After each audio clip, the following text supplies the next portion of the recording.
selamat datang kembali di Doa 20. Bersama aku, Josh, dan hari ini kami akan membahas lebih detail tentang aliran-aliran gereja bersama Pak Juan selaku Guru Kusma Klimuk Nago, Jakarta.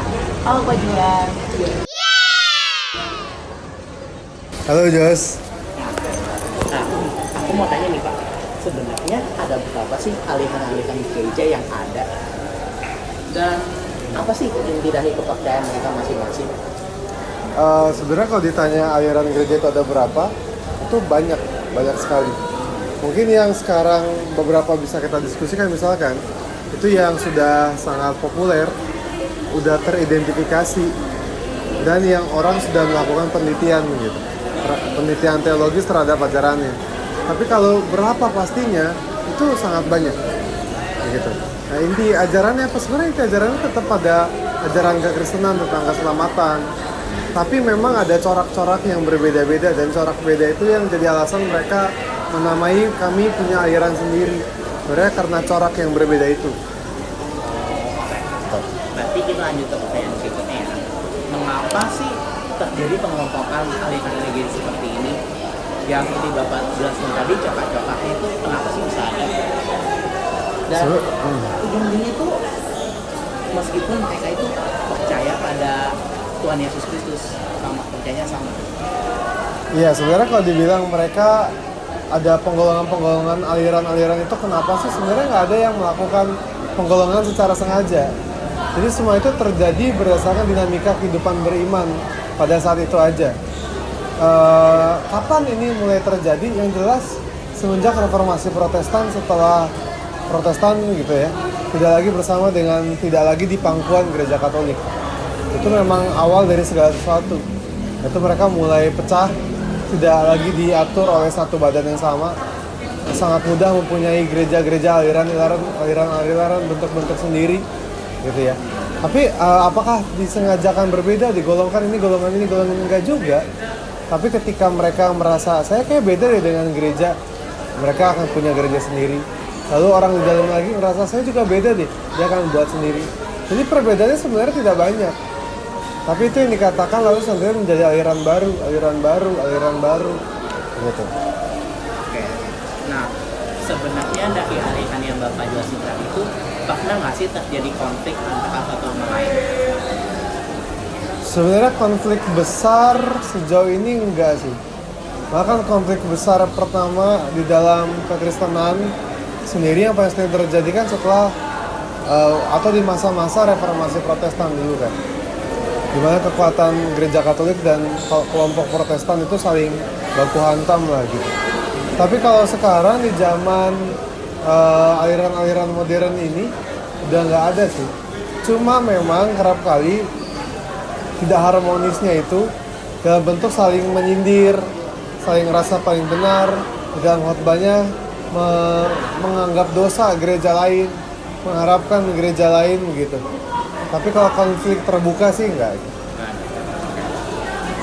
Bapak sih udah lumayan menyinggung pertanyaan berikutnya ya. Nah, sebenarnya ada nggak sih aliran gereja yang paling benar di antara lainnya? Jika iya, kepercayaan apa yang membuatnya dia itu jadi paling benar? Kalau enggak, jadi apakah benar kalau semua aliran-aliran gereja itu kepercayaan itu sama dan wajar dianut oleh anggota gereja? Ya, ini pertanyaan yang baik ya. Mana yang paling benar gitu pertanyaannya.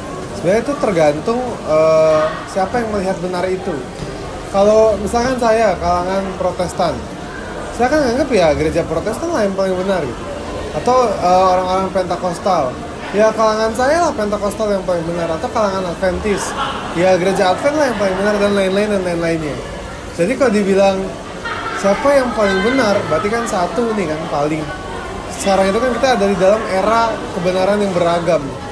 Nah, kita membuka mata bahwa di tiap aliran itu, sekalipun berbeda dengan kita, ada kebenaran-kebenaran gitu. Misalkan salah satu contohnya saya contohin ya. Ada gerakan gereja namanya Salvation Army, Gereja Bala Keselamatan. Itu ada di Indonesia. Itu aneh gitu loh kalau dilihat dari sudut pandang saya Protestan. Yang biasanya kita gereja bisa pakai baju bebas, mereka pakai baju tentara. Ada baju tentaranya sendiri. Aneh nggak? Aneh gitu. ibadahnya sangat seperti pacaran. Aneh nggak? Aneh. Tapi dia bahkan dikenal dunia sebagai badan kesehatan, gitu ya. Nomor 2 setelah WHO itu sendiri. Jadi dia badan kesehatan, badan kesehatan yang sangat besar. Kalau dibanding gereja saya, ya nggak ada apa-apanya gitu loh untuk masalah kesehatan. Nah, maksud saya seperti itu. Kan dibilang kebenarannya tunggal, sekarang kebenaran majemuk kan. Di saya enggak, di dia ada gitu. Lalu kalau pertanyaannya sama nggak? Sama. Kalau pokok sama. Mungkin ada bumbu-bumbu yang berbeda. Misalkan di gereja Mormon, percaya Yesus nggak? Percaya. Tapi mereka punya nabi sendiri, Joseph Smith namanya. Lalu mereka percaya Yerusalem baru udah turun. Di mana? Di Amerika. Itu nggak ada di KHI, di Protestan. Nggak ada namanya Nabi Joseph Smith tuh nggak ada. Amerika sebagai Yerusalem baru tuh nggak ada ajarannya. Tapi Yesus Kristus intinya iya. Nah itu yang memungkinkan, itu yang tidak memungkinkan gerakan-gerakan ini kalau ada dalam satu jalur yang sama lagi. Kita cuma bisa bergerak bersama, tapi kalau menjadi sama, udah nggak bisa. Berarti kita nah, sebenarnya ada masih kemungkinan untuk semua aliran gereja itu akhirnya jadi satu gitu. Terus apa yang akan terjadi jika persatuan itu dicapai? Kalau persatuan itu kenapa? Dicapai. Oke. Tadi saya bilang ya, kemungkinan untuk jadi satu itu udah hampir nggak ada. Dan menjadi satu itu bukan berarti baik gitu. Nah, misalkan gini ya, saya ambil contoh dari himne GKI ini. Frasa pertama itu adalah berderaplah satu. Kita nggak mungkin jadi satu, tapi kalau berderap jadi satu itu sangat mungkin. Kita bergerak sama-sama sangat mungkin. Tapi kalau kita semua jadi satu, udah nggak mungkin. Misalkan kayak gini, kekristenan dulu aja orang kan selalu menganggap kekristenan tuh dulu satu, gereja Katolik enggak. Kekristenan tuh dimulai dari Ortodoks sebagai gereja timur dan gereja Katolik sebagai gereja barat. Dan belum gereja-gereja kecil lain di Asia kecil atau bahkan di Armenia atau bahkan di negara-negara lain gitu. Jadi nggak pernah ada gereja yang tunggal. Nah setelah semua dipaksakan dulu di bawah gereja Katolik, itu akhirnya skisma kan pecah. Nah sekarang gereja tumbuh dengan pemahaman dan pikirannya sendiri, masing-masing punya warnanya gitu. Lalu kalau kita satukan malah bukan apa yang akan terjadi, tujuannya apa? Kalau yang terjadi mungkin kita akan jadi saling mau menunjukkan siapa yang paling benar tetap, sekalipun sudah satu gitu. Kita akan saling memaksakan pemahaman ini yang benar, pemahaman itu salah, harus dihapus. Lagi pula kalau dipikir-pikir satu dunia jadi satu, semua gereja jadi satu, itu kan sama kayak mau buat one nation in one world kan. Iya. Nah itu kan jadi mengerikan kan. Iya. Yang tujuannya nggak ada baik. Jadi apa yang terjadi ya mungkin akan bangkit kekuatan politik dan kekuatan koruptif yang baru. Nah, saya pikir seperti itu. Oke. Berarti itu semua pertanyaan untuk hari ini. Saya berterima kasih kepada Bapak Makasih juga, Jos. menjawab pertanyaan yang sudah diberikan. Itu saja tentang aliran gereja yang sudah dibahas oleh Pak Juan.